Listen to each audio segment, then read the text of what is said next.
Ambati Silks, Kanchipuram Saree Store, now in Vijayawada. Exclusive Pattu Sarees, Salwas and Lehengas.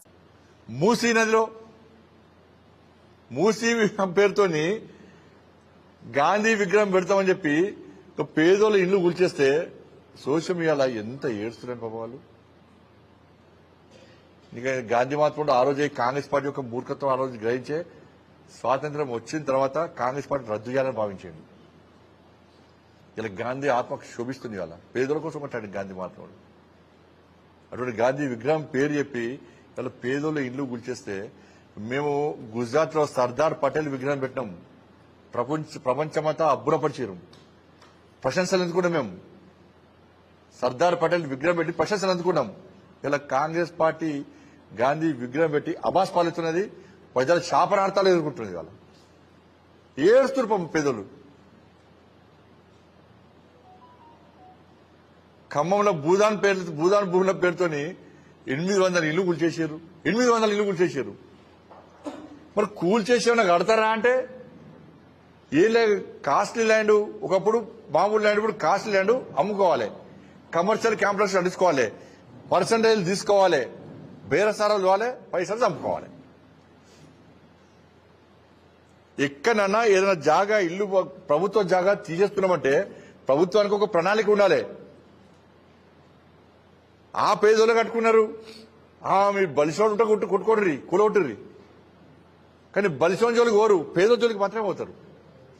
ఇవాళ నేను చూస్తాం. నిన్న ఖమ్మంలో సార్ ఇంటర్మీడియట్ ఎగ్జామ్స్ ఉన్నాయి సార్, నా పిల్లలకు 10th ఎగ్జామ్స్ ఉన్నాయి సార్, సర్టిఫికేట్ మొత్తం దానిలో ఉన్నాయి సార్, ఇలా ఎగ్జామ్ రాయాలి సార్, నా బిడ్డ కష్టపడ్డారు సార్, 10th లో హైయెస్ట్ మార్క్స్ వచ్చినాయి సార్, కలెక్టర్ వాళ్ళని కలలు కన్నాం సార్, ఇలా ఎగ్జామ్ రాయలేని పరిస్థితి అని చెప్పి సోషల్ మీడియాలో పేద ప్రజలు చెప్తుంటే కనీసం రాష్ట్ర ముఖ్యమంత్రి, ఆయన విద్యాశాఖ మంత్రి, మళ్ళీ ఆయనే విద్యాశాఖ మంత్రి కూడా లేడు. విద్యాశాఖ మంత్రి కూడా ఆయనే. మరి విద్యాశాఖ మంత్రి ఉన్నటువంటి రాష్ట్ర ముఖ్యమంత్రి గారు పేద విద్యార్థుల రోదన కనీసం మీకు చెవులకు వినబడుతున్నాయా? వినబడతలేవా? ఇక్కడనేమో పేద పిల్లల ఎగ్జామ్స్ ఉంటే ఇల్లు కూడా కొట్టిరా.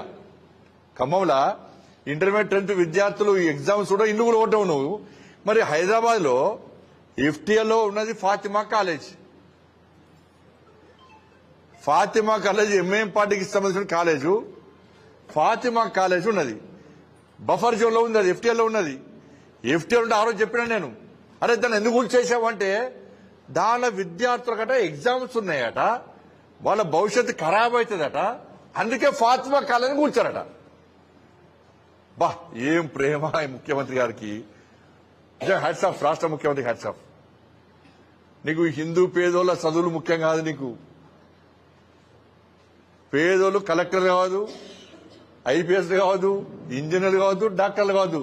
ఫాతిమా కాలేజీలో చదువుకున్న వాళ్ళు మాత్రమే డాక్టర్లు కావాలి, ఇంజనీర్లు కావాలి, పెద్దోళ్ళు కావాలి.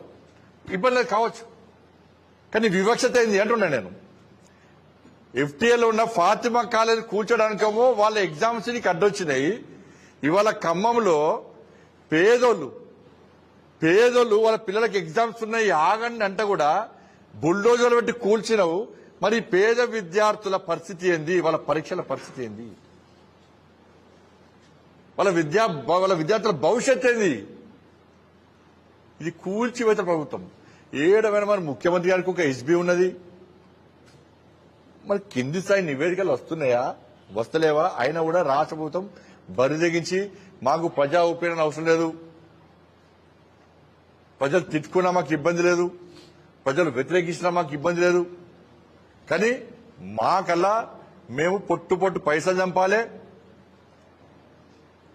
మా ఆదాయం పెంచుకోవాలి, పేదోళ్ళ ఇల్లు కూల్చాలి, కాస్ట్లీ ల్యాండ్ అని అభివృద్ధి పేరుతోని ఆక్రమించుకోవాలి, మేము వ్యాపారాలు చేసుకోవాలి, జల్సాలు చేయాలి, పేదోళ్ళ బతుకులు మాకు అవసరం లేదు. ఇదే ఇంద్రమ్మ రాజ్యం. ఎమర్జెన్సీ రోజులు ఇలా తలపిస్తుంది తెలంగాణ రాష్ట్రంలో. పేదోళ్ళ బతుకులన్నీ బిక్కుమని ప్రాణాలు అరచేతిలో పెట్టుకుని బతికే పరిస్థితి. ఎప్పుడు ఎవరు వస్తారు, ఇల్లు కూలుస్తారు. రాత్రి పేదలు అంటే వాళ్ళ కళ్ళ లోపల జేసీబీలు బుల్డోజర్ కనబడుతున్నాయి.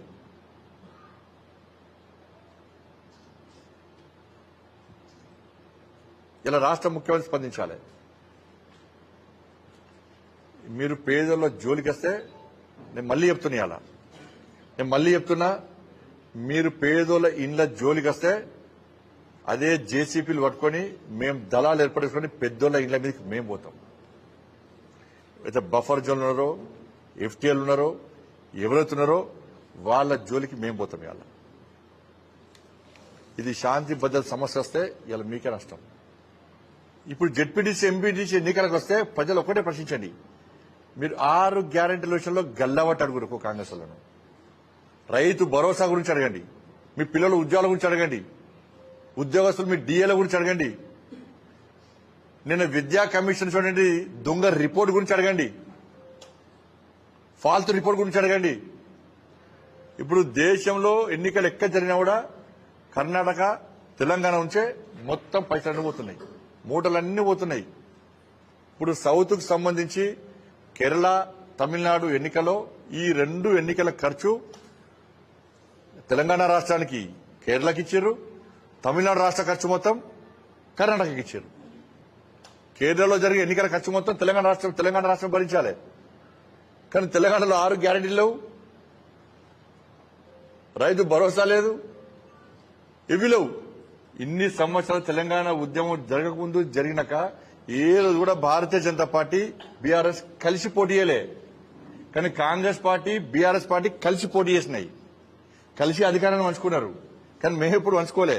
ఈ టైం పాస్ అవన్నీ మాటలు అవన్నీ వాళ్ళకి గదే అలవాటు, వాళ్ళకి గదే అంటారు. అది ఎవరు నమ్ముతారు, ప్రజలు ఎవరు నమ్ముతలేరు కూడా. మరి మేము అట్లా అనుకుంటే బీఆర్ఎస్ పార్టీ ఒక్క ఎంపీ గెలవలే, కార్పొరేషన్లో బీఆర్ఎస్ పార్టీ ఒక్కటి గెలవలే, 7 కార్పొరేషన్లు బీఆర్ఎస్ పార్టీ ఒక్కటి గెలవలే.